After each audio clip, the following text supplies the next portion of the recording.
Barcelona are into the next round of the Champions League after Remontada last night against Benfica. It was one of the greatest comeback we have ever seen.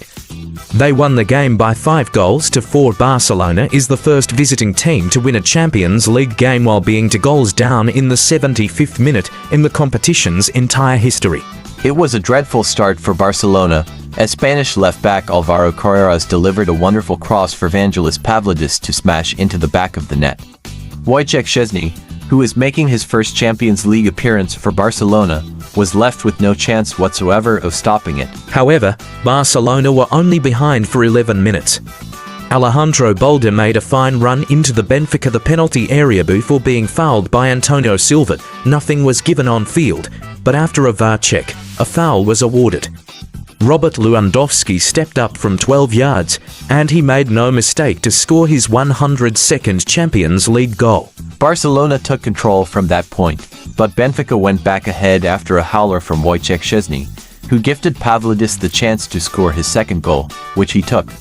The Greek striker would get his hat-trick goal soon after from the penalty spot after a foul inside the area from the Polish goalkeeper, whose Champions League return has been a disaster. Raphinha had made it 3-2 in bizarre circumstances after heading into the net from an Anatoly Trubin clearance, although Ronald Araujo turned the ball into his own net for Benfica to get their 4th of the evening only a few minutes later. However, Barcelona did manage to get back to within 1 as Lewandowski scored his 2nd penalty of the evening, and then Eric Garcia headed home for the equalizer. Incredibly, the match wasn't done there. Moments after Benfica claimed a penalty, Raphinha broke up the other end and fired into the back of the net, sparking wild scenes among the visitors. It is an unbelievable victory from Barcelona, who were trailing for 2 with 15 minutes to go. That result also secures their place in the last 16 of the Champions League. Starting the game, Barca did not start the game well in another start to the game that could be improved and which they will have to review. Not even 2 minutes of play had been played when a well-worked move by Benfica ended up in the net. The Barca defenders was forced to turn and sprint back when the winger changed course to the opposite side and then cut into the box. Both center-backs struggled to turn and gain position in respect to the striker in such a situation. The match showed that the Uruguayan has difficulties in everything that involves taking care of his position in concepts as precise as profiling, going out not going out, or nailing the height of his central partner. One of the best thing in the match is the confirmation of the left-back's improvement. Alejandro Balde was the best Barca player, once again showing his remarkable growth. Not only in the lines to overcome the rival pressure but, especially, in the last third. Balde registered for centres, a key pass and a 4 out of 5 in dribbles. The game was all about Pedri. He played one of the best games of his career, and this should be one of the greatest performances by midfielder in a while. The midfielder was once again decisive, especially in moments of high difficulty. His second half was a real exhibition. When all seemed lost, Hansi Flick appeared to move from an asymmetrical 4-3-3 to a 3-3-4 with a defense of 3 pure centre-backs and a double striker and completely changed the scenario.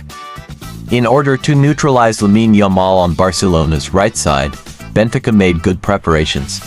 Barca's willingness to overload on the left and switch play to Yamal on the right was something they expected.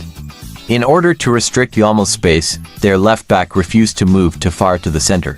Barcelona failed to take advantage of the gaps that were created between their left-back and left centre-back because most players were busy with the left side overload. Yamal was able to overcome his guy sometimes despite the heavy marking, but he was unable to produce anything noteworthy. The 2 players closest to him, Kound and Gavi, performed below their normal level and were unable to work well together.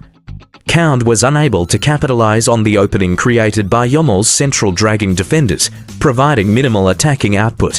When we tried to attack directly from the overloaded side, the left side, although Balde contributed effectively in build-up play, his final delivery in terms of crosses and chances was lacking. The only notable opportunity came from a Raphinha cross that Yamal missed. Due to a high defensive line and the fact that Barca appeared and ready to press after losing possession, Benfica was able to play long balls that easily passed Barca's offside trap. Notable progress was made in the second half. Instead of overworking Yamal as the only wide threat, Barca started to focus more on the left side, which allowed Balde to have 1v1 possibilities. Additionally, Bold's passing got better, creating some dangerous chances. Benfica further reduced their block in this half, giving Pedri more mobility and allowing them to have the ball in comfortable situations in the box. Pedri was able to take advantage of Count's space with beautiful passes, although Count struggled with support.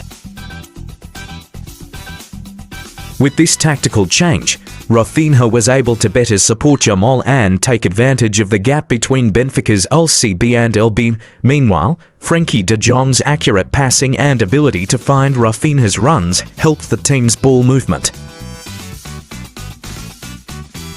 Pedri moved more freely now that Frenkie was in charge of the deeper portions, consistently lining up within the lines and doing well in tight situations. Pedri's crucial passes in the last third solved Barca's previous problem of not taking advantage of center progress.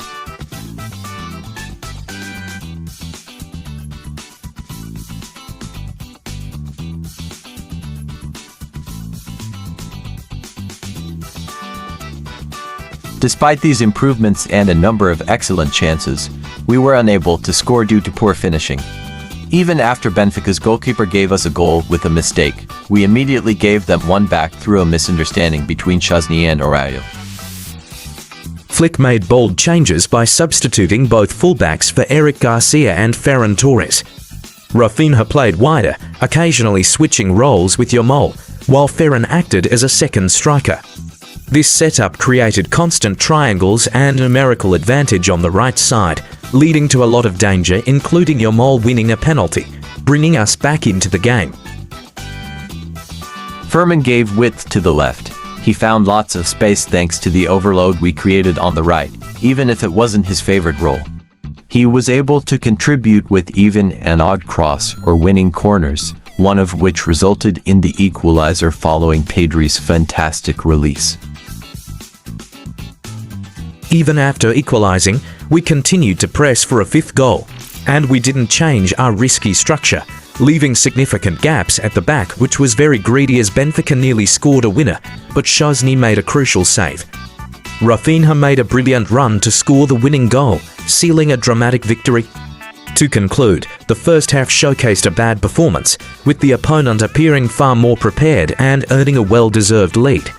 However, Flick's smart substitutions and tactical adjustments, combined with the players' incredible spirit and refusal to give up.